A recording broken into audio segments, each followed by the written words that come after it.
The moment my daughter, her face a mask of serene righteousness sculpted by years of curated wellness mantras, told me I was a parasite, I didn't feel anger, I felt a strange cold sense of release, as if a weight I hadn't realized I was carrying, the crushing invisible weight of her secrets, had just been lifted from my soul. She was kicking me out of the house I had saved for her, a house built on a foundation of lies she believed were long buried beneath the rocky, unforgiving soil of coastal Maine. She wanted freedom, a life unburdened by the living, breathing reminder of her greatest shame. What she failed to understand in her pursuit of a flawless narrative was that I held the key to the cage she lived in, and I was about to lock the door from the outside. She threw my suitcase, as if it were a bag of spoiled fish, a thing of rot and disgust. It hit the damp, gray-shingled porch steps with a dull final thud, bounced once with a soft wheeze of escaping air, and came to rest against the cluster of dying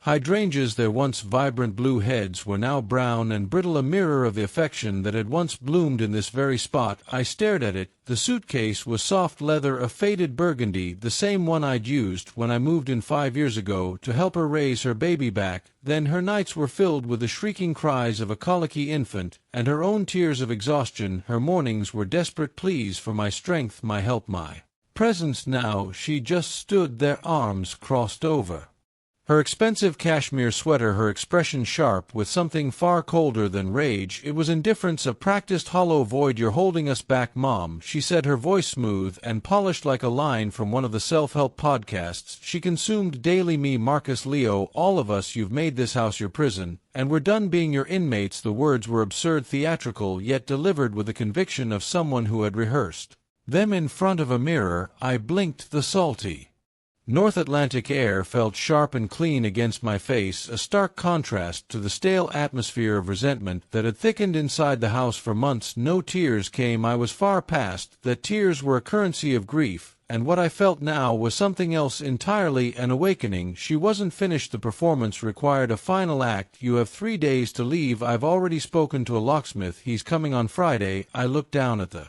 suitcase. A corner of my old folded gray sweater was sticking out of the broken zipper like a pale, tired tongue. I bent over slowly, my knees groaning in protest, and picked it up. The handle creaked under the weight of the few possessions I had left in the world. My hands didn't shake, but hers had. All those years ago, when she'd first begged me to move, and her hands had trembled as she'd clutched mine, her eyes wide with fear and desperation, the perfect picture of a damsel in distress. 3 days, I repeated, quietly, standing upright and meeting her gaze, which flickered for a fraction of a second. Her tone became clipped, annoyed that I wasn't collapsing into a dramatic scene of weeping and begging. My compliance was ruining her moment of righteous empowerment. "Don't make this harder than it needs to be," she ordered. "Harder for whom, Chloe?" I asked, a genuine curiosity in my voice. "For all of us," she snapped, a tiny fissure appearing in her serene facade. It wasn't the righteous anger of the oppressed breaking free, it was the sharp, panicked fear of being questioned, of losing control of the narrative she had so meticulously constructed around herself. I didn't argue, I didn't raise my voice. I simply turned and walked past her down the worn stone steps, the suitcase's wheels thudding a mournful rhythm behind me. Each roll on the gravel driveway was a little quieter than the last, a fading heartbeat. She didn't call after me, she simply closed the heavy oak door, the decisive click echoing in the damp air. I stopped at the curb beside her ridiculously oversized SUV and pulled out my phone. My fingers moved with a calm I hadn't felt in years. I dialed one number, a number I knew by heart. My financial advisor, Mr. Davies, answered on the second ring, his voice a familiar, steady baritone that had guided me through decades of financial uncertainty. "Beatrice?" "Yes, Mr. Davies, it's me." I watched a fog bank thick as cotton batting roll in from the sea, preparing to swallow the picturesque harbor. "I need you to begin the process of removing my name as co-signer and guarantor from the mortgage on 14 Harbor View Lane." There was a pause on the line, but it was not one of surprise. Mr. Davies had managed my meager finances for 20 years. He had drafted the documents for the secret settlement. He knew where all the bodies were buried. "Are you sure, B?" he asked, his voice softening with genuine concern. "She's asked me to leave," I said, my voice flat and devoid of self-pity. "I'm not staying where I'm not welcome. I just need you to start the paperwork today." "Understood."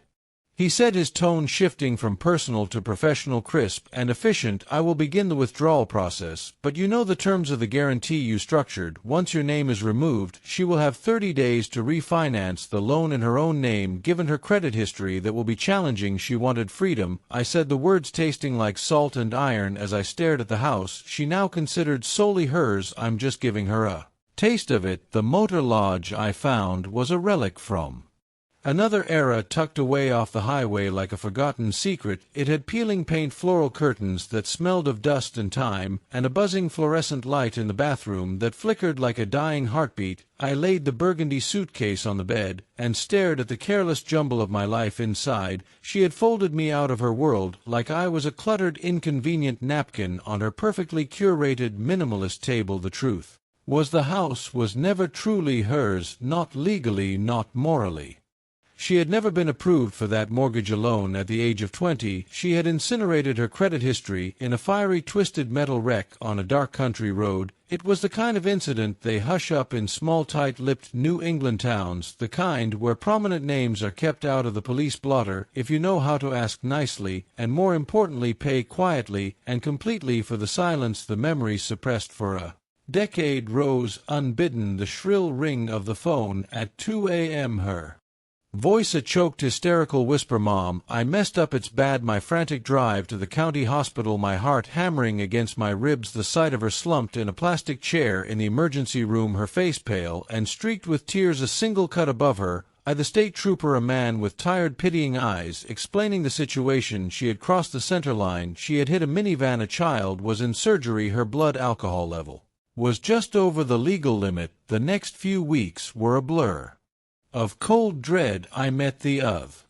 our family, the father a grim-faced lobsterman, the mother her eyes hollowed out by grief and rage. Their 5-year-old son was alive miraculously, but he had a shattered leg and a long, painful recovery ahead. They wanted justice. They wanted Chloe's future to be as broken as their son's body, and so I did what I had to do. I drained my life savings. I cashed out my retirement account. I took out a second mortgage on my own small home. I hired the best lawyer in the state, a man who specialized in making problems disappear. He negotiated a private out-of-court settlement. The number was staggering enough to secure my daughter's freedom and my own permanent state of financial precarity. Chloe pleaded guilty to a lesser charge, reckless driving, which was sealed due to her first offender status. No criminal record, no jail time. I had bought her a clean slate, paid for in the currency of my own future. When it came time for her and Marcus to buy their own home, the bank laughed at her loan application. Her credit score was a ghost, so I stepped in again. I became the guarantor. I became the co-signer. I became the invisible scaffolding that allowed her to build her perfect life, the one she now paraded on social media as a testament to her own strength and resilience. She had been grateful. At first there were tears, hugs so tight they hurt, whispered promises of eternal devotion, but gratitude, I learned, has a shelf life. It soured into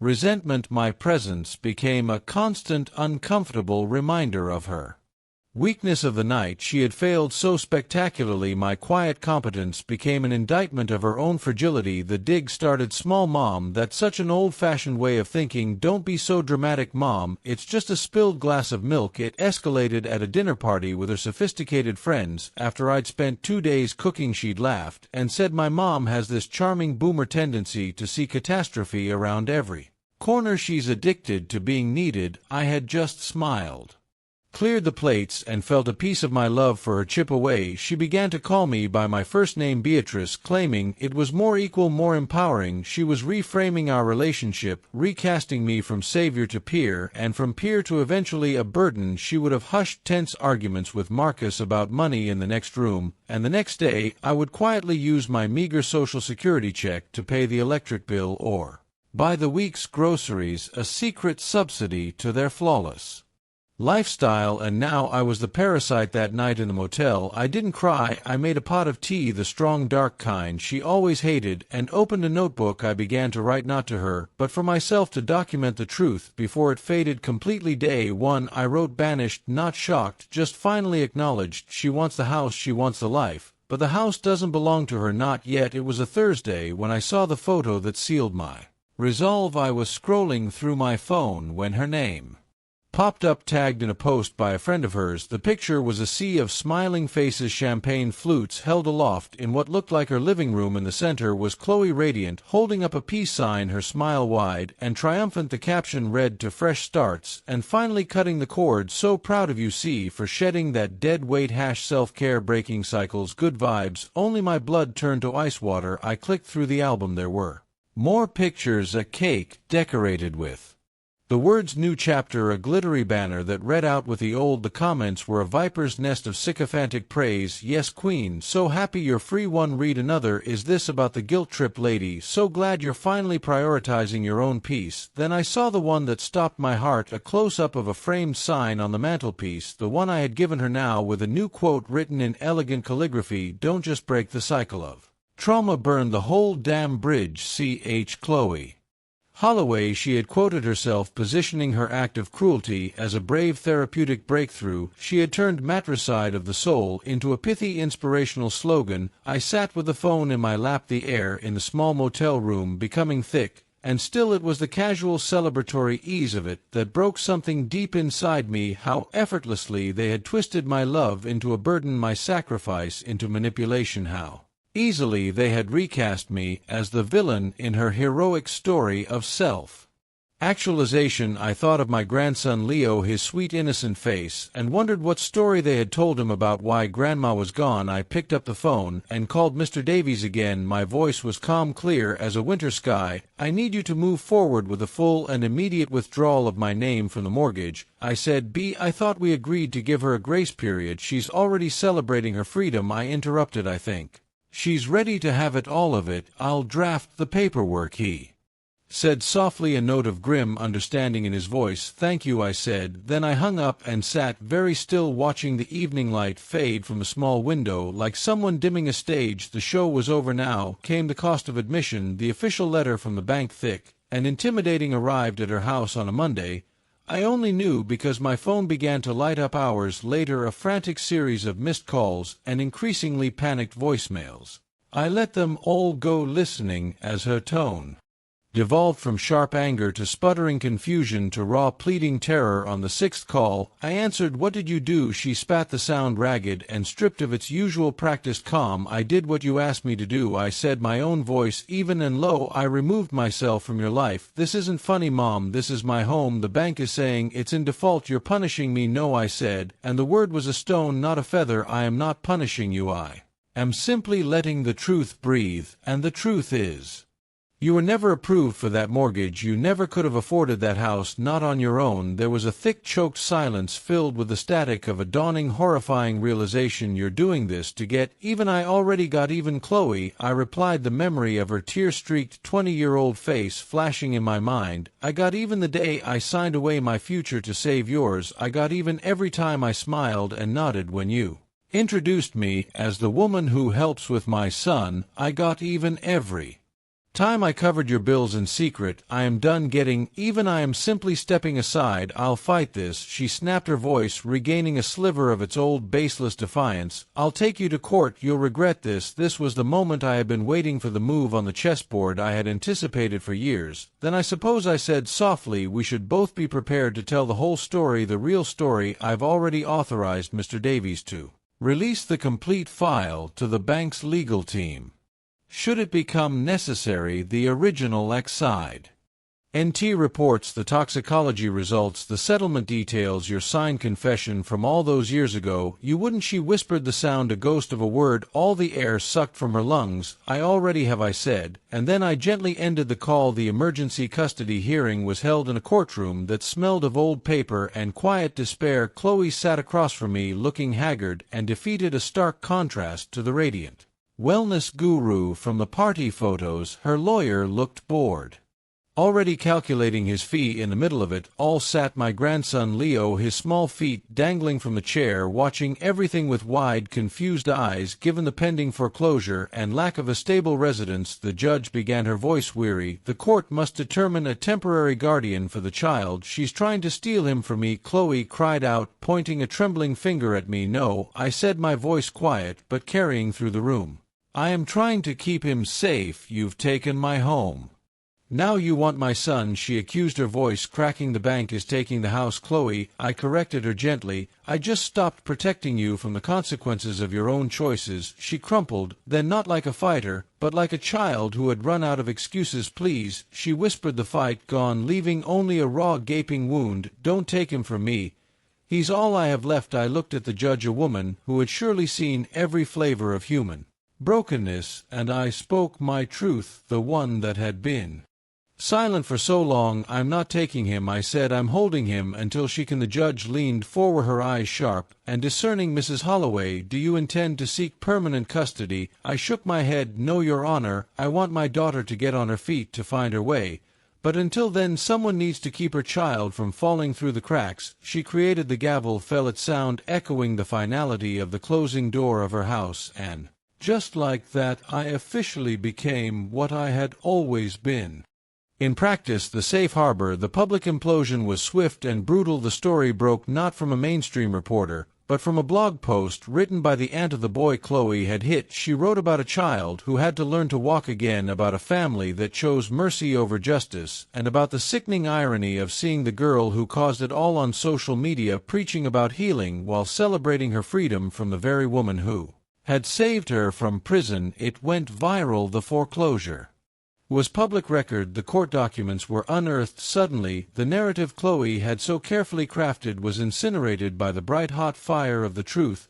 Her brand, built on a mountain of curated lies, collapsed overnight. Her empire of empowerment crumbled into dust. I sat on a bench by the harbor a few weeks later, a cup of tea warming my hands. The fog had lifted, revealing a crisp, clear autumn sky across the water. I could see the roof of the house, which had been sold at auction to a developer. It looked small from here, insignificant beside me. Leo was drawing on the pavement with a piece of chalk. He drew a lopsided house with a heart-shaped chimney, and next to it a stick figure with curly hair holding a cup. That's you, Grandma, he said, pointing. So it is, I smiled. Are you watching the sad house? He asked. I looked out at the water, at the gulls circling in the clean, cold air. It's not sad, I said. It's just quiet now. It's resting like people do when they need to heal. He nodded, accepting this, and went back to his drawing. There was no victory parade, no public vindication, just the quiet rhythm of the tide, and the scratching sound of chalk on stone. I didn't do it for revenge. I did it because love isn't just about sheltering someone from a storm. Sometimes the most profound and painful act of love is to finally let them feel the rain, so they might at long last learn to find their own way out of it, and maybe, just maybe, learn to swim.